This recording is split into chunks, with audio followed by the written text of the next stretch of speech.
Bart is back. Back again. Yeah, Bart is back. Tell a friend. Back from Boca Raton, Florida. Had an amazing time. Weather was beautiful. Enjoyed ourselves very much back in the saddle here in the farm fields of Valparaiso, Indiana. Friday, January 16th, 12:45 p.m. And you could see, as far as today is concerned, I'm down $12,622 bills. But if you've been playing along, you'll notice the total a little bit higher than it has been. In fact, I've also taken $50,000 out already this year. Not even halfway through the first month, pulled 50 out. So, like I said, one day down 17,793, but look at the 1 week, $249,000. And so far, year to date, through 15 and a half days, we're at $431,828, up just under 21% for the new year. So that's very nice. Up on the board, you can see my AGQ calls are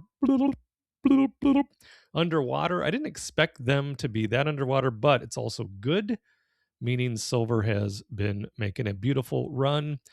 And my AGQs, if you recall, I have those. I bought those as an average cost basis in the 160s. So we're at $160.97 average per share. And then the total return would be what it's at minus what that option is worth, which is bloop, bloop, bloop, bloop. But all told, on this particular trade, I'll make about $30,000 if I do indeed let them go next Friday, which is the current plan. I'm down to, so the last time we talked, I think I had 300 contracts on SLV. I've sold 200 of those, still have 100 in place. And then today I added 50 more, but these are May. So I added 50 more today, and they're already up 66.92. Hello. So I'm enjoying that. Had a little day trade success on the ES today. Didn't really trade it much on vacation. We'll go to the spreadsheet in just a momento. But we did make $2,500, just over $2,500 today, day trading ES, and it was in this move right here. Decent move right there is where we got some do re mi. So far this year we're doing pretty good. This is the booked profits. So these are all green trades, $272,316 booked, as in money right into the Velcro wallet, tucked snugly into the skinny jeans. And here were the 200 of those 300 contracts that I sold. What is that, Monday and Tuesday? Or is that Tuesday and Wednesday? Today's the 16th, 15th. Yeah, so Tuesday and Wednesday, still in Boca. But we did lock in some beautiful profits to start the year in that. And so, okay, yes. So we talked about the calls that I sold, collected 64.40 in premium, and then I rolled them, got a little bit more premium. So there's, that plus the appreciation, because we're in the just under 161. We're looking to have those shares taken away at 212.50. So that put me at about $30,000 in that trade, which is nothing to sneeze at. Hachoo! So yes, off to I couldn't ask for a better start of the year. Again, we're up, what are we, year to date? 431. Yesterday it was about 450. And then, we've had in this position alone was in the 150s, or I think it was actually at 150 even, as far as what it was up, 170.87% so far in that trade. Let's look at the charts quickly. No, let's look at this real quick. So just out of the blue yesterday, Stacy's like, what if we sold my car and got a C8? So we've been talking about a C8 since 2020. A C8 is the generation of the latest body style for the Corvette. So we have, I think in April it'll be 2 years that we've had her. It's a Mazda RF GT hardtop convertible. amazing car. You would know him as a Miata. It's a beautiful, beautiful car, great to drive. But just out of the blue, she's like, "What if we sold that and we got a C8?" I'm like, "You don't have to tell me twice." So I've been just kind of looking around, found this one on Facebook Marketplace that I really like. It has 5,000 miles. It is a hardtop convertible. Just press the old button and the top goes up or down. Red, just beautiful. Look at it. Just a gorgeous car. So I'll keep you posted on that. Who knows what we'll do? I would imagine January, February, good time to buy a Corvette. So over here, what are we looking at? Yeah, so this was the move. I think I was probably an average about, I think my position was like it's about 69.75-ish. So I bought and then I just had to weather the down, dipped all the way, look at that candle, all the way to 60, just over 60. Then I wrote it back up, and I think my last sale was 89.50. So I didn't write it all the way up. Obviously, it went all the way up to 94.75, but was able to collect that $2,500 plus in that move. So I will take that all day, every day, and twice on Sunday.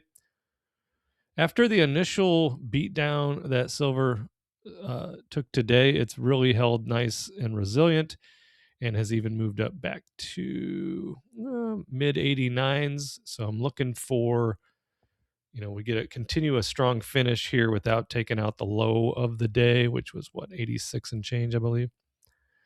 The low of the day, like 86.6, we'll call it. So if we stay above that and maybe even finish with a little strength, then next week should be very nice. Should be a really good, nice week for the silver if we can withstand this charge that we've had today. So there's AGQ, here's SLV, gold. Wow. What time was that? So 9:30 this morning. That was a big move. Recovered nicely, V shape. Got that going for us. Bitcoin has busted out of what we have been tracking for a while. Took forever to get out of that medium, break out of that lower range, broke into the upper, and has not, other than a wick or two, dipped back down into that lower range. Has broken out, retested the breakout. So looking pretty good right now in the Bitcoin. I do also have the gold and silver ratio. We talked about that before. I'm going to start really ramping up my gold, physical gold buying once we get to, and then continue lower than 50. I was looking at a silver miner. I've really not had the need to pull the trigger on any gold or silver miners. I was looking at NUG this morning, and I should have pulled the trigger because this is where I was looking at it, which is a 2 times gold mine or 2 times precious mining ETF. So we'll look if we get another opportunity on that or not. Otherwise, I'm doing just fine, having a good time with silver. And like I said, just got back to the ES trading because I didn't really want to monkey with that while we were in Boca. So what did I do?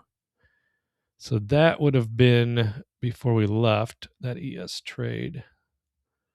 And this was, so I had 2 trades on ES while I was gone. And then one today that I've already booked because I don't plan on trading anymore. Why give anything back before the weekend? Why give it back before the weekend? Yeah, I'm not gonna do it. Gonna do it. And that's all I got. Just wanted to check in. A recap. Packers lost to the Bears, and we happened to be with Bear fans while we were in Boca, but they're not, they're not the trash talking type. So just went swimmingly. IU football, watched that game. That was unbelievable. They just beat the brakes off Oregon, and they have the championship game coming up. Indiana University, that'll be Monday against Miami University. So very exciting. Cubs have signed a couple of big names. They traded for young pitcher Cabrera from the Marlins, gave up a couple of our top-rated prospects, but we do need the arms. And then we did sign superstar Alex Bregman a couple days ago. 5 years, $125 million. He's 32 years old, so I don't typically like those types of deals, but Bregman's a great clubhouse guy and just a consistent player. So hopefully he will continue that throughout his stay with my Chicago Cubs as we try to build a playoff and World Series contending team. Hope you have a wonderful, wonderful weekend. Like, subscribe, comment, share this channel and this video with a lovable friend, and I'll see you in the next video.